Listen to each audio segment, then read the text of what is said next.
Kata sahabat Abdullah bin Abbas radhiyallahu anhuma, suatu hari Nabi berjalan dengan beberapa sahabatnya melewati dua kuburan.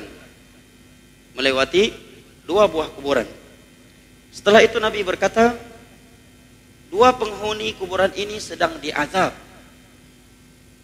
Dan mereka tidaklah diazab karena sebuah dosa yang sulit untuk ditinggalkan.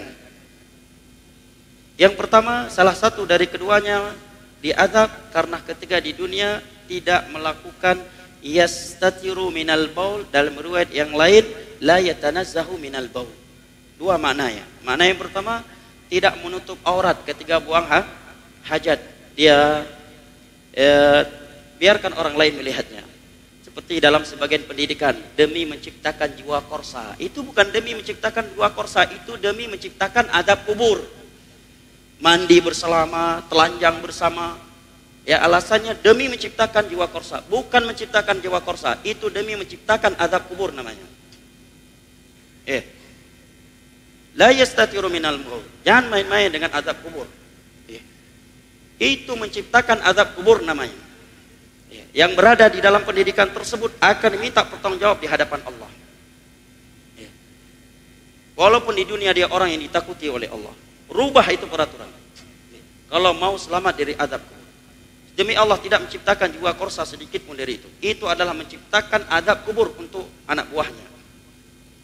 Dan betapa banyak penyakit-penyakit yang tidak normal menimpa orang-orang yang melewati pendidikan yang seperti itu. Tatkala mereka biasa telanjang bulat sesama mereka. Nabi katakan orang yang seperti ini diadab dalam kuburnya. Makna yang kedua, la yatanazzahu minal baul, tidak cebok, tidak bersuci setelah buang air kencing. Dan tidak sedikit kaum muslimin yang seperti itu. Seperti sebagian mereka, ya, supir angkutan umum, ya, asal berhenti dan asal nyemprot pinggir jalan. Setelah nyemprot, ya, asal tutup tanpa cebok, ya, langsung naik lagi, bawa mobil lagi, tidak cebok. Ini yang pertama kata nih. Adapun yang keduanya, kenapa dia sedang diazab? Fakana yamshi bin nabimah, suka menciptakan adu domba, melakukan adu domba antara rakyat dengan para penguasa, antara kedua pasangan suami istri, antara murid dengan gurunya, ya, antara tetangga dengan tetangganya. Ini kan dua dosa yang tidak sulit kita tinggalkan, ya, tidak sulit untuk ditinggalkan. Bahkan betapa banyak sekarang acara-acara di televisi isinya adalah adu domba.